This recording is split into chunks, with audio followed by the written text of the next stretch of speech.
Welcome to CDCI Connects, a monthly newsletter from the Center on Disability and Community Inclusion. This is issue 13, October 2021, and that's facts. It's a good body, believe that. Have y'all seen the video for Mona Hayter's new song, Good Body? Take a moment. Listen to mommy, not one body bad. Everybody a good body, and that's facts.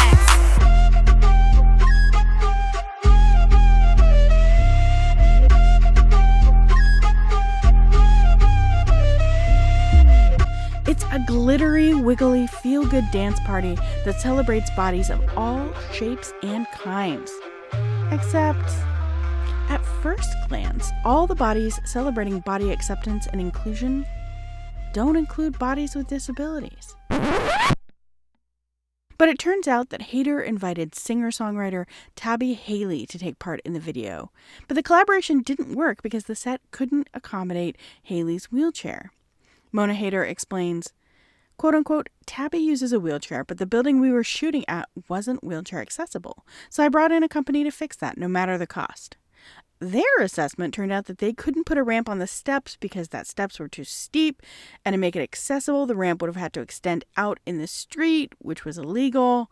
Long story short, New York City is horribly inaccessible, and I was so sad that Tabby couldn't join us because she represents a great kind of body, end quote. Now, we're all here with the bodies that we've got. Bodies that do some things and don't do others. Strong, frustrating, comfortable, aching, fundamentally and undeniably good bodies. But the other thing is that this video includes 14 different dancers. And we know that 1 in every 4 people has a disability of some kind. So in reality, it's likely that the video does actually include people with disabilities, because not every disability is visible, and appearances can be deceiving. While we work towards inclusive representation of people with disabilities, it's important to remember 2 things. 1, many disabilities are invisible. And 2, there's no requirement for anyone to display their disability. Instead, let's work to create systems and situations and dance parties that are welcoming and inclusive and make space for each good body to show up in a way that's comfortable, doable, and chosen. Next up on CDCI Connects, we have wheelchair photography tips from Ben Whymet at Vermont Adaptive Tech. Ben says, if you're a wheelchair user, mounting a camera can be tricky. When I first got into photography, I tried and sent back nearly a dozen different mounts that were marketed specifically towards wheelchair users. Whymet reviews products and techniques in his role as a gear guide for the Vermont Adaptive Technology Program. In addition to reviewing different products available on the market, Whymet thinks through different use cases for the gear based on how different bodies can and do interact with wheelchairs. The article, which you can read over newsletter, is highly recommended. Now, we also have some news from our new Deaf, Hard of Hearing, and Deaf Blind DHHDB program. Dr. Margaret Overman and Darren McIntyre, co-coordinators of the new program providing school-age services to deaf, hard of hearing, and deaf-blind Vermonters, took the opportunity this week to answer some questions about the program's role, services, and team. Have you been part of this conversation? We want you to let us know. We're always open to feedback. And this letter is also available as an ASL video. Now, are you centering disability equity in your professional development? We know you are. But it's time to get serious about making disability equity a priority in your professional development.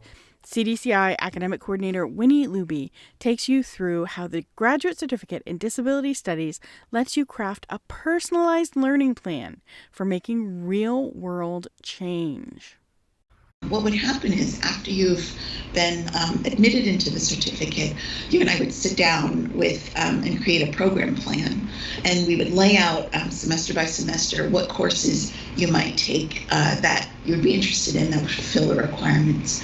Now, usually folks don't follow that to the letter. They find that after a couple of classes, they really want to go in a completely different direction, and that's absolutely okay. The important part is to stay in touch with me as your advisor, and if you have another advisor also, with them, just to know, keep them apprised of what's going on, because at the end, we complete a completion form for the grad college where we can say, well, instead of this class, you took another class, and that usually is absolutely fine. For more information on our disability studies program, visit go.uvm.edu/disability studies. Turning now to the Culture Corner, first up, we have another episode from 99% Invisible, this time on curb cuts. Despite the fact that the dips you find at the corners of sidewalks help people with strollers, delivery people, people using canes, and those with gait difficulties, those quote-unquote curb cuts are a relatively recent invention dating only to 1971, and they came about through advocacy and a little guerrilla landscaping on the part of a group of wheelchair users in Berkeley, California. You still hear these stories about the rolling quads going out on commando raids at midnight, guys in wheelchairs with their attendants using sledgehammers or jackhammers to bust up curbs, build their own ramps, and force the city into action. But the story that there were midnight commandos is a little bit exaggerated, I think. Exaggerated, he said. That's Eric Dibner. In the early 1970s, he was a disabled students attendant at Berkeley, sort of a Rolling Quads fellow traveler. And yeah, he says, maybe a few of them got impatient. Maybe they did go pour a few ramps themselves. The story is available in audio and text formats both. In Burlington, a new mural spotlights experiences of blind Vermonters.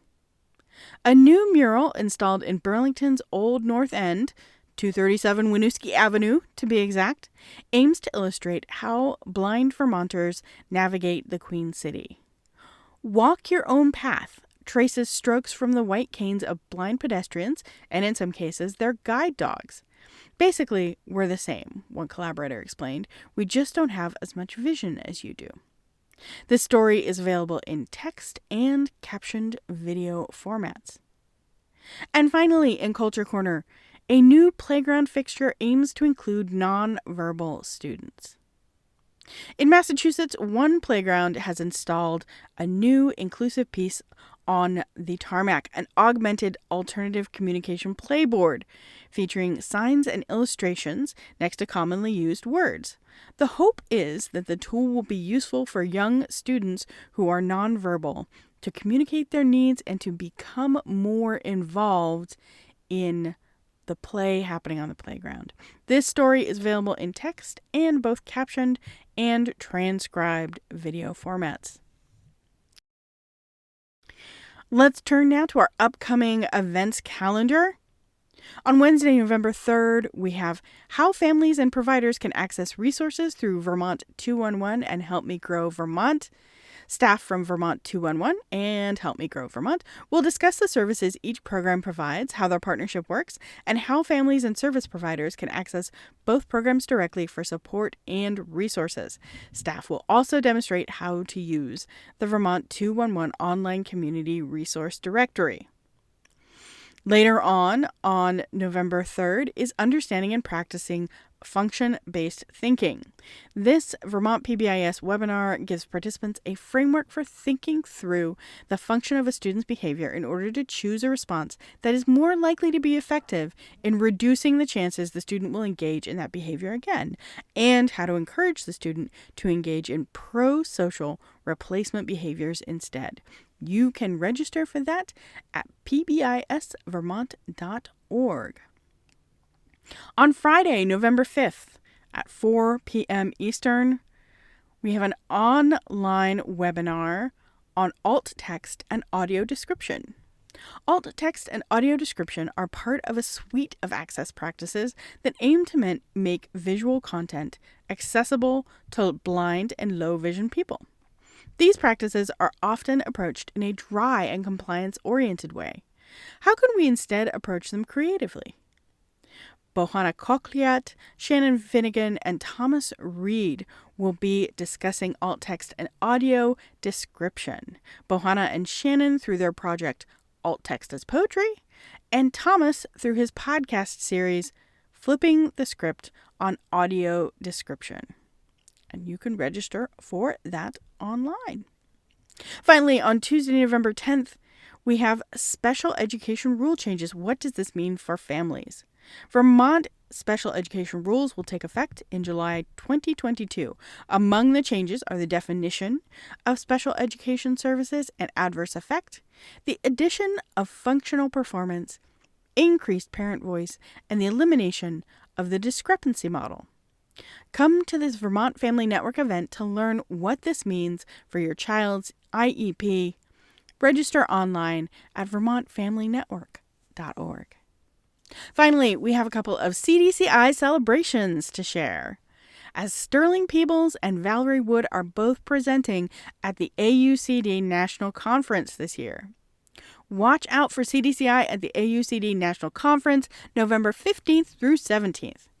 Think College Vermont Dissemination Assistant Sterling Peebles will be presenting on the power of self-advocates using distance technology and LEND programs, and CDCI Research and Evaluation Coordinator Valerie F. Wood, PhD, will be presenting on understanding the experiences of suspension and expulsion from early childhood education settings, parents' perspectives.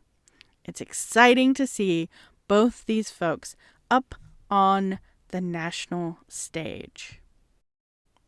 That's it. That's it for this episode of CDCI Connects. This was issue number 13, October 2021. If you want to find out more about the UVM Center on Disability and Community Inclusion, visit us online at go.uvm.edu/CDCI.